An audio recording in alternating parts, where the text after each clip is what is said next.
पुत्रपौत्राभिवृद्धिं च सौभाग्यं देहि मे रमे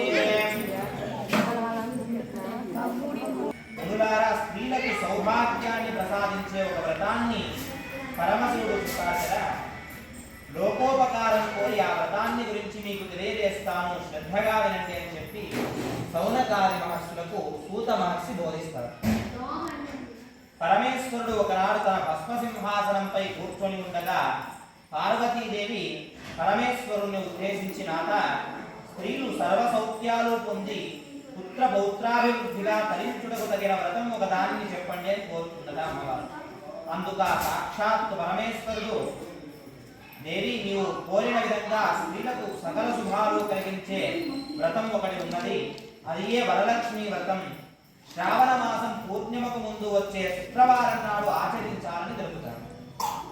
వివరంగా చెప్పండి అని కోరుతుంది ఆ కాత్యాయని. పూర్వకాలంలో మగధ దేశంలో కుండినం అనేటువంటి పట్టణం ఒకటి ఉండేది. ఆ పురంలో చారుమతి అనేటువంటి ఒక స్త్రీ ఉండేదట. ఆమె ఎంతో సుగుణవతి, వినయ విధేయతలు, భక్తి గౌరవాలు కలిగినటువంటి. ప్రతిరోజు ప్రాతకాలంలో నిద్రలేచి భక్తను అత్తమామను సేవించుకొని ఇరుగు పొరుగు వారితో కూడా కలిసిమెలిసి ఉండేదట. అలా ఆ వరమహాలక్ష్మీదేవి ఎంతో ధర్మంగా ఉన్నటువంటి ఆ యొక్క చారుమతిని చూసి వరమహాలక్ష్మీదేవి ఒకనాడు రాత్రి సమయంలో చారుమతికి కలలో కనబడి సాక్షాత్కరిస్తుందట, కలలో అవుతుందట. అలా చారుమతి కలలోనే ఏ జనని నీ కృపా కటాక్షాలు కలిగిన వారు ధన్యులు, వారు సంపన్నులుగా విద్వాంసులుగా మన్ననలు పొందుతారు. ఓ పావని, నా పూర్వజన్మ సుకృతం వల్ల నీ దర్శనం నాకు కలిగింది అని పరిపరి విధాలుగా కలను భర్తకు అత్తమామలకు తెలియజేస్తున్నారు. వారు కూడా ఎంతో సంతోషించి, అమ్మా పూర్వజన్మ అనుగ్రహం ఉంటే తప్ప ఈ యొక్క వరలక్ష్మీదేవి స్వప్నంలో నీకు కనపడదు.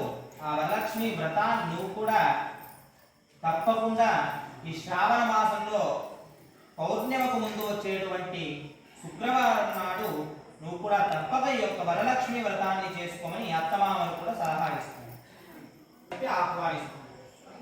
అలా శ్రావణ శుక్రవారం రోజున పట్టణంలోని స్త్రీలందరూ కూడా ఉదయాన్నే లేచి తలస్నానం చేసి పట్టు వస్త్రాలు ధరించి చారుమతి గృహాన్ని చేరుకుంటారు.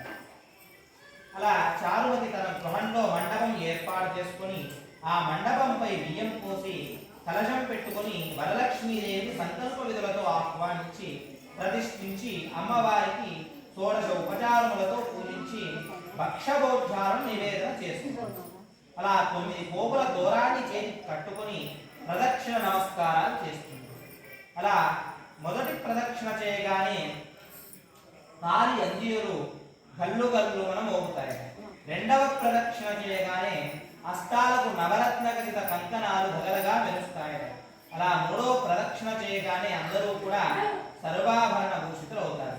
వారందరి మీద కూడా యొక్క వరమహాలక్ష్మీదేవి అనుగ్రహం పడుతుంది. వారు చేసిన వరలక్ష్మి వ్రతం ఫలితంగా చారుమతి గృహంతో పాటు ఆ పట్టణంలో ఇతర స్త్రీల ఇల్లు కూడా ధన కనక వస్తువాహనాలతో నిండిపోతాయి. వారి వారి ఇళ్ల నుంచి గడితరగా అశ్వవాహనాలు వచ్చి ఇళ్లకు తీసుకెళ్తాయి. వారంతా కూడా మార్గ మధ్యంలో ఇలా చెప్పుకుంటూ ఉన్నారు. చారుమతి తనకు వచ్చినటువంటి స్వప్నాన్ని, ఆ యొక్క అమ్మవారి యొక్క అనుగ్రహాన్ని తానే అనుభవించక మనల్ని కూడా ఈ యొక్క వ్రతంలో భాగం చేసి మహద్భాగ్యవంతులను చేసిందని ఆ యొక్క చారుమతిని ఎంతో ప్రశంసిస్తూ వారంతా కూడా ప్రతి సంవత్సరము కూడా ఏటా వరలక్ష్మి వ్రతం చేసుకొని సకల సౌభాగ్యాలతో సిరి సంపదలు కలిగి సుఖజీవనం గడిపి ముక్తిని పొందుతారు. అలా ముందులారా సాక్షాత్తు శివుడు పార్వతికి ఉపదేశించిన ఈ వరలక్ష్మి వ్రత విధానాన్ని మీకు తెలియజేశాను. ఈ కథ విన్నవారికి, ఆ యొక్క చేసిన వారికి కూడా ఆ యొక్క వరమహాలక్ష్మీదేవి యొక్క అనుగ్రహం ఎల్లవేళలా ఉండి సౌభాగ్యము, సిరి సంపదలు, ఆయురారోగ్య అష్టైశ్వర్యములు కూడా ఉంటాయని చెప్పి సాక్షాత్తు ఆ యొక్క పరమేశ్వరుడే ఆ పార్వతి దేవికి చెప్తారు. అది కాదు మనసులకు తెలియజేస్తారు. జన్మాంతరకృతాని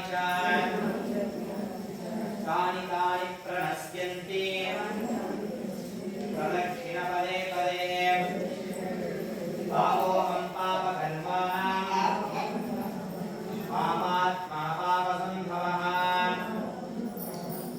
పాహి మాం కృపయా దేవా శరణాగతవత్సలా అన్యథా శరణం నాస్తి త్వమేవ శరణం మమ తస్మాత్ కారుణ్య భావేన రక్ష రక్ష పరమేశ్వరీ.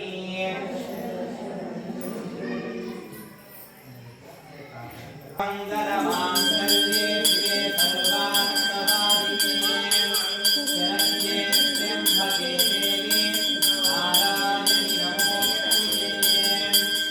మహాదేవ్యై విద్మహే విష్ణుపత్నీ చ ధీమహి తన్నో లక్ష్మీ ప్రచోదయాత్.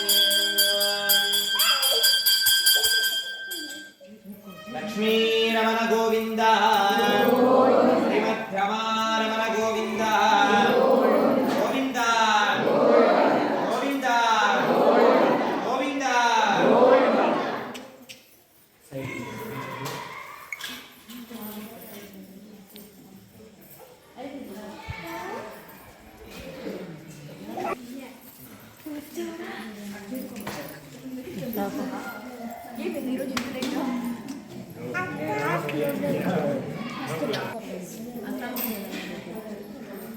ಇದು